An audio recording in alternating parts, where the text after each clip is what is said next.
Bisnis model kanvas atau yang sering disingkat dengan BMC merupakan sebuah alat yang digunakan untuk menyederhanakan model bisnis yang rumit dan kompleks agar dapat dimanfaatkan oleh wirausahawan untuk membuat, mendiskusikan, dan memahami sebuah model bisnis dengan lebih sistematis.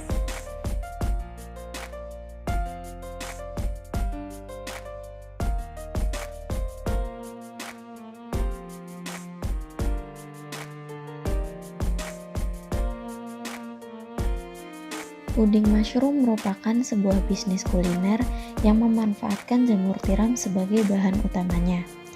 Puding merupakan jenis makanan yang dulunya sering dijadikan sebagai hidangan penutup atau dessert, kini telah mengalami pergeseran dalam segi waktu untuk mengkonsumsinya. Tak hanya sering dijadikan sebagai hidangan penutup, kini puding dapat dikonsumsi kapan saja. Selain itu, puding banyak digemari orang, mulai dari anak-anak hingga orang dewasa, karena rasanya yang manis dan enak. Bahan-bahan pengolahannya pun memiliki banyak nutrisi dan kaya akan serat, sehingga baik untuk kesehatan tubuh manusia. Rasa puding yang manis dan enak akan sangat menarik jika dipadu-padankan dengan jamur tiram sebagai bahan utamanya. Jamur tiram cocok dijadikan sebagai bahan utama pembuatan puding karena teksturnya yang kenyal dan mudah untuk dihaluskan, sehingga dapat mempermudah dalam proses pengolahannya. Dilihat dari segi manfaat bagi tubuh manusia, kolaborasi antara jamur tiram dan bahan pembuatan puding yang lainnya seperti susu, santan, dan agar-agar akan membuat puding jamur tiram semakin kaya akan serat dan nutrisi, sehingga puding mushroom ini sangat baik untuk dikonsumsi. Bisnis model kanvas atau sering disingkat BMC memiliki 9 unsur penting yang harus ada dan harus dicantumkan. Unsur penting yang pertama yaitu customer segment. Di sini kita menentukan segmen pelanggan mana yang akan kami jadikan target dalam bisnis kita. Customer segment bisnis puding mushroom ada 6. Yang pertama, anak-anak, di mana mereka menyukai makanan manis sehingga sangat cocok untuk mengkonsumsi puding mushroom ini. Yang kedua, mahasiswa. Dengan banyaknya perguruan tinggi yang terdapat di daerah ini, menjadikan mahasiswa salah satu target dalam produk kami. Yang ketiga, masyarakat. Puding mushroom tidak hanya dapat dinikmati oleh anak-anak maupun mahasiswa, namun dapat dinikmati oleh semua kalangan. Yang keempat, pecinta makanan sehat. Yang kelima, pencinta makanan manis. Dan yang terakhir, pecinta makanan instan.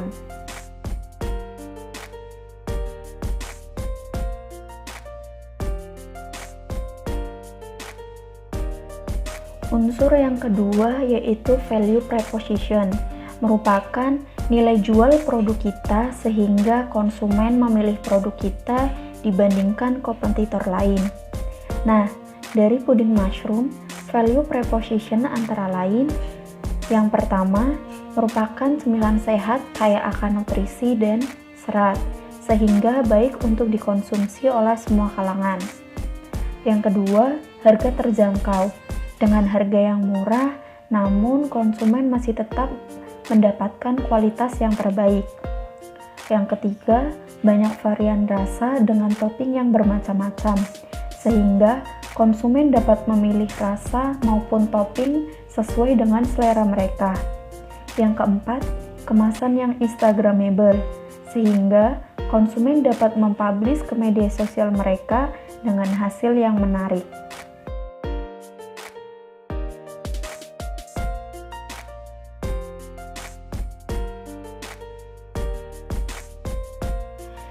Setelah membuat value proposition, langkah selanjutnya atau unsur penting selanjutnya yaitu ada channel.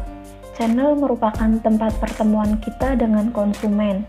Hal ini dapat menentukan di mana kita harus meletakkan advertisement. Konsumen dapat membeli atau memesan produk kami melalui dua cara, baik online maupun offline. Di mana jika mereka melalui online, bisa menghubungi kami melalui DM Instagram, WhatsApp, ataupun Facebook. Sedangkan dengan cara offline bisa menemui kami di toko kami atau dengan datang di bazar kuliner atau cafe mall. Karena kami sering mengikuti bazar kuliner dan cafe mall dan membuka stand di bazar tersebut maupun di cafe mall tersebut. Unsur yang keempat yaitu customer relationship. Kita dapat mengetahui cara apa yang paling efektif untuk berinteraksi dengan konsumen. Nah, di sini juga kita harus mengetahui cara apa yang membuat konsumen tertarik untuk membeli produk dari kita. Nah, cara yang kami lakukan yaitu dengan yang pertama memberikan diskon. Diskon akan kami berikan kepada konsumen yang membeli dalam jumlah yang banyak. Yang kedua, ada giveaway.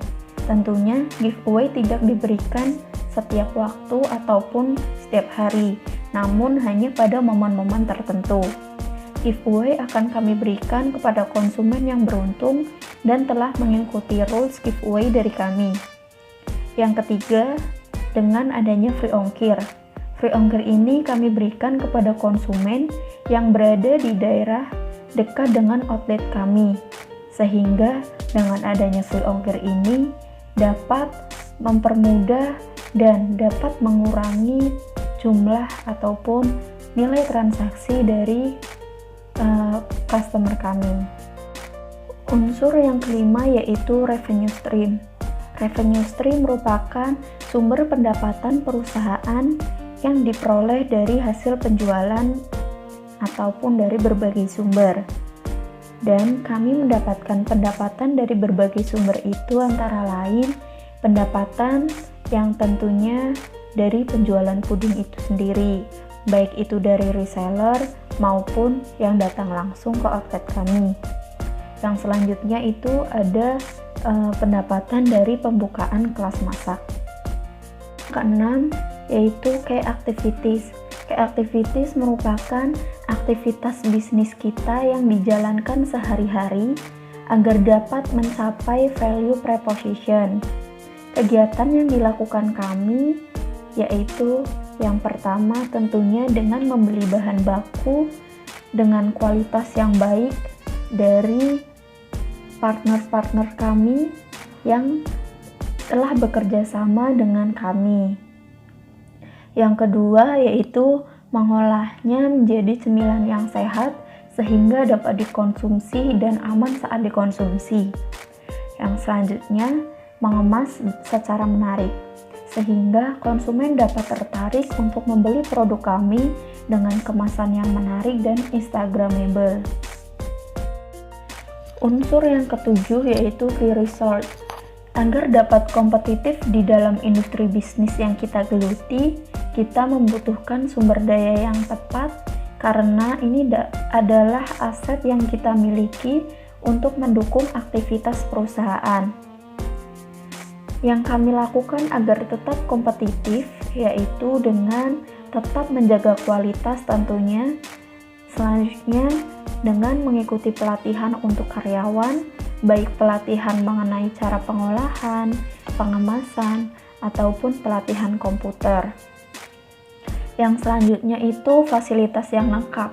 Dengan memiliki fasilitas yang lengkap, maka pegawai kami akan bekerja dengan maksimal dan mendapatkan hasil yang maksimal pula.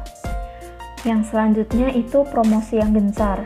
Dengan kita melakukan promosi yang gencar, maka konsumen akan lebih mengetahui tentang produk kita dan dapat meningkatkan pendapatan atau revenue kita. Unsur yang kedelapan yaitu key partners. Dalam bisnis, kita tidak hanya mampu menjalin hubungan dengan pelanggan saja, karena hubungan dengan pihak supplier atau tim pemasaran juga harus diperhatikan. Partner kami dalam menjalankan bisnis dengan berbagai pihak. Yang pertama dengan petani jamur.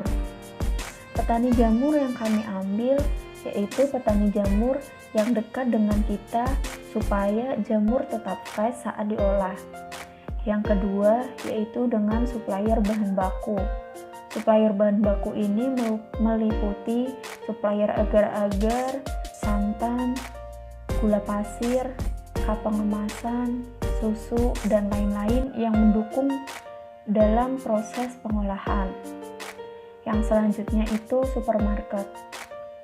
Supermarket kami gunakan apabila supplier bahan baku kami kurang dalam memenuhi permintaan dari kami. Yang selanjutnya yaitu ada toko kue, toko kelontong, toko oleh-oleh. Kami bekerja sama dengan mereka untuk menitipkan produk kami sehingga sama-sama menguntungkan. Yang selanjutnya itu cafe mall dan bazar kuliner. Kami membuka stand di bazar maupun di cafe dan digunakan pula sebagai ajang untuk promosi produk kami. Yang terakhir yaitu reseller. Karena masyarakat sekarang yang senang dengan hal-hal yang instan, sehingga dengan adanya reseller ini dapat memudahkan mereka untuk tetap bisa menikmati produk kami dengan cara yang mudah.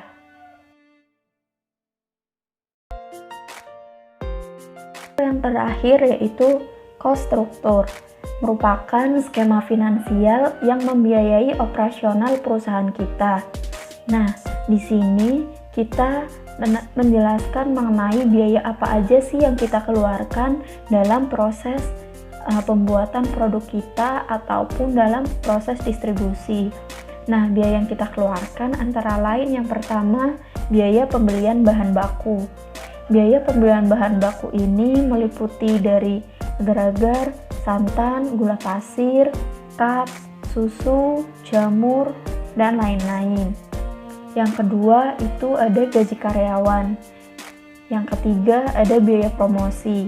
Nah, di biaya promosi ini tidak hanya untuk biaya iklan, tetapi juga pemberian diskon kepada konsumen, giveaway, ataupun cara promosi lainnya yang kami berikan untuk menunjang dari produk kami.